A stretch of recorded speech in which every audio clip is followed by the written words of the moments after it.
Hola, el trabajo que presentaré en este congreso lleva por título Las luchadoras del ring en el cine mexicano, un imaginario de identidad e inclusión. Un poco a manera de introducción, la arena de la lucha libre fue una dimensión legendaria y ritual del México multitudinario en los años 50 y vio nacer en su espacio infinidad de luchadores enmascarados que se consagraron y transformaron en mitos, para después, a través de la ventana cinematográfica, consolidar los elementos para la creación de una de las temáticas más populares del país, el cine de luchadores.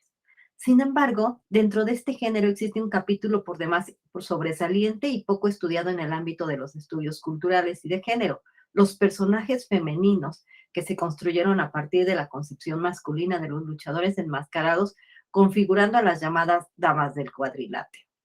Un antecedente importante de la lucha libre en su rama femenil en México es que eh, tiene que ver con la lucha libre, teniendo a su representante Natalia Vázquez como una primera luchadora mexicana, y con ella un apogeo de mujeres que practicaron este deporte, sobre todo en la década de los 40 y de los 50. Con base en la lucha grecorromana, existen registros de que para 1863 la lucha libre ya existía en México, pero fue el 12 de julio de 1935 cuando debutaron en este deporte mujeres y nacieron las luchadoras mexicanas. Sin embargo, en 1955, el regente del Departamento del Distrito Federal, Ernesto Uruchurtu, durante la administración de Adolfo López Mateos, impulsó un decreto que impedía a las mujeres practicar la lucha libre, veto que se prolongó hasta 1986 en la capital. Esto ocasionó que la lucha libre se siguió desarrollando en vivo, mientras que fortaleció la emergencia de este género y allanó el camino de las luchadoras en la pantalla grande, contando con una particularidad: mientras que los luchadores se enfrentaban a otros luchadores en el pancracio y después se les veía combatiendo a seres de ultratumba en el cine, en el caso de las luchadoras solo se le podía asistir al espectáculo de la lucha libre femenil en la provincia mexicana, por lo que el cinematógrafo tuvo que construir personajes femeninos que representaran a estas luchadoras del ring a través de estereotipos que solo existieron en el mundo de las películas. Fue así que en el cine mexicano se crearon historias donde bellas actrices no enmascaradas encarnaron a las rudas luchadoras, venciendo a sus contrincantes con destreza y fuerza física, preocupadas siempre por el equilibrio de un mundo idealizado e imperfecto, en donde se enfrentaban a amenazas malignas como científicos locos, robots, espías, momias y otros monstruos. Un poco a manera de marco del trabajo, vamos a abordar un poco los estudios de género, el concepto de identidad y de inclusión. Justo dentro de los estudios de género existen muchas ideas con respecto a definir el término de identidad de género y sus distintas formas de conceptualización. Sin embargo, para fines de este trabajo se retomará la idea de que el género es en sí mismo un concepto de representación cuya construcción debe ser analizada en todos los ámbitos de la sociedad. Partiendo de esto y apoyados en la teoría de Teresa de Laurentiis, quien plantea que la construcción de la diferencia sexual en géneros es producto y proceso de la representación, donde además de la tecnología social se crean discursos y un aparato cultural, se tiene la posibilidad y la necesidad de expresarse en sus distintas representaciones en ámbitos como el simbólico, el cultural y el social. En este sentido, hay que tomar en cuenta que las personas pertenecen a muchos grupos sociales, por lo que la identidad de cada persona se encuentra sujeta a la interacción con otros factores que moldean su vida. Por ello es imperativo realizar este ejercicio en uno de los grandes medios de comunicación en México, como lo es el cine, que se ha convertido en un eficaz campo de investigación y para descifrar los métodos identitarios y de subjetivación generalizada. Esta noción de género sirve de guía para revisar el papel de la mujer en la lucha libre, no solo como un ritual, un show o un espectáculo, sino hay quienes lo ven como una puesta en escena o una forma cultural que contiene otros elementos de la competencia, el entretenimiento, la actuación y el deporte. Asimismo, en la construcción del género, resulta fructífera comprender la relación entre mujeres y hombres a través de la historia e identificar los mecanismos de reproducción y cuestionamiento de las representaciones culturales y simbólicas hegemónicas, así como las narrativas cinematográficas que conforman áreas de significación desde las cuales es posible observar las modalidades en que las marcas identitarias y de género se instituyen en la realidad.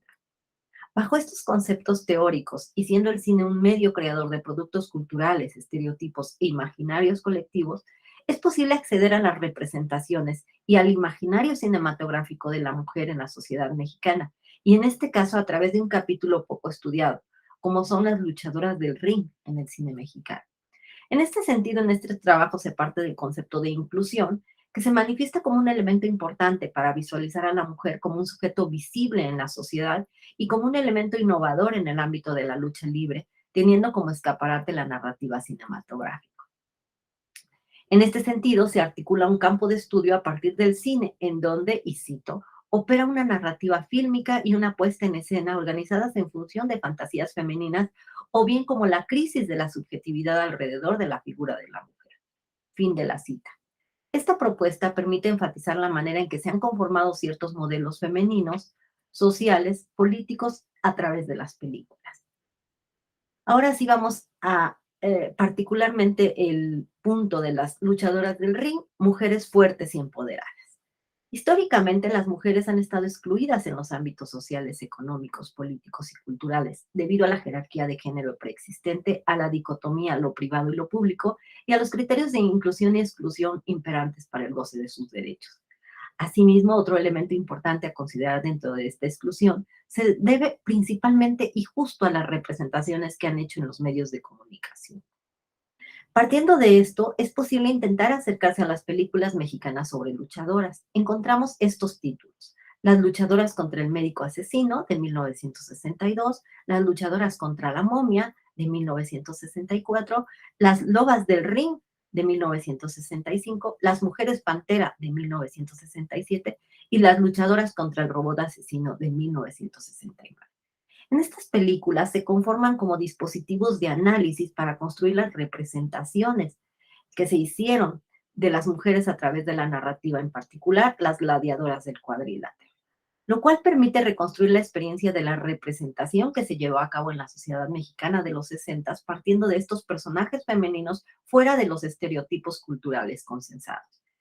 Esta dimensión brinda la posibilidad de leer e interpretar las representaciones de estos personajes femeninos, considerándolos dentro del marco del análisis narrativo de la película, poniendo especial énfasis en los personajes, acciones y acontecimientos. Una vez revisadas las películas, podemos afirmar que a través de ellas se construyó una narrativa simbólica que pone en manifiesto el poder de las mujeres, por lo menos de estas luchadoras del ring, alimentado por el discurso y los acontecimientos de su entorno de manera sutil y moralmente provocadora.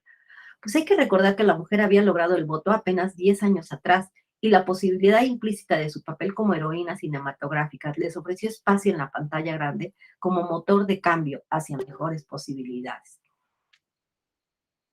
En este sentido, lo que las convirtió en artefactos de implicaciones éticas y filosóficas que intentaron proponer una mirada feminista con respecto al deber ser de la mujer en esta época.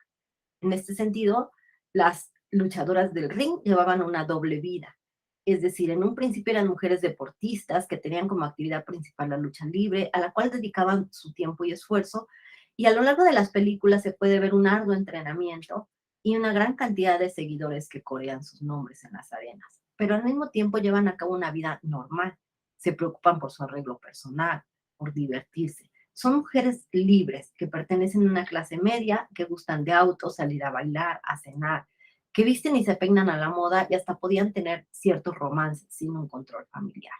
Asimismo, en estas películas son mujeres no solo hermosas, sino inteligentes, que son llamadas a apoyar a hombres en casos policíacos, ya sea por personas desaparecidas, asesinatos inexplicables, etcétera. Son llamadas a opinar y actúan con respecto a las posibles iniciativas para la resolución de conflictos. Acompañan a policías, investigadores, son asistentes, que sí, casi siempre son asistentes bobos, tontos y miedosos. Son aliadas de profesores y estudiosos brillantes, y se enfrentan la mayoría de las veces a secuaces malvados bien versados en lucha libre. Quizá por esto en estas 5 películas no se explica su mera persistencia como figuras como heroínas, o por las tramas en las que se encontraban implicadas, por la belleza de las protagonistas ni por la puesta en escena cinematográfica, sino más bien estas películas encontraban un público que los apreciaba y los solicitaba. Primero, por el gusto de asistir a una función de lucha libre entre mujeres, y en segundo plano, para poder vivir el empoderamiento de las mujeres, quienes se enfrentaban a billones superiores, casi siempre representados por hombres, cuando por casi 6 décadas habían representado en el cine nacional mexicano madres sufridas, esposas abnegadas, prostitutas e incluso rumberas.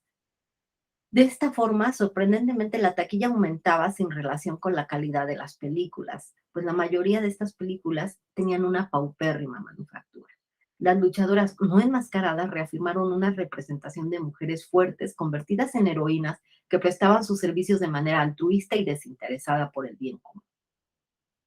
En este sentido, es importante hablar que el entretenimiento afincado en los procesos de proyección e identificación que creó puentes más emocionales que intelectuales con el público, lograron finalmente que estas mujeres, ¿no? Sobresalieran dentro de las representaciones cinematográficas. También al ver el día de hoy estas películas, no es tan sencillo entender con claridad la euforia que podían causar estas luchadoras, quienes en la mitología de la máscara, que sí estaba presente en la lucha varonil, eh, encontraban un público, decíamos, y además tuvieron éxito por sí mismas como un hecho cinematográfico. El éxito de estas luchadoras del ring en el mundo cinematográfico mostró a una sociedad que se enfrentaba a miedos, anhelos, proyecciones, introyecciones de un México que ya no encuentra su espacio en la nostalgia del indigenismo, el melodrama ranchero, las comedias de vecindad ni las tragedias lacrimógenas, pues el universo de la lucha libre, la mujer construyó un espacio en donde inició una aventura desde el mundo de todos los días hacia una región de prodigios sobrenaturales, como enfrentar a momias que tienen la facultad de transformarse en murciélagos, oponiéndose a monstruos, a médicos locos, y los cuales son vencidos con inteligencia y con un enfrentamiento que implica un autocontrol en la disciplina que practican, culminando siempre con una victoria decisiva. Esto las convirtió en heroínas que retornan de su misteriosa aventura con la fuerza de otorgar dones a sus hermanos. En este caso, que los haga olvidarse de sus problemas cotidianos, y estas heroínas les ofrecieron triunfos y victorias sobre males y calamidades. Eso es todo, les agradezco mucho.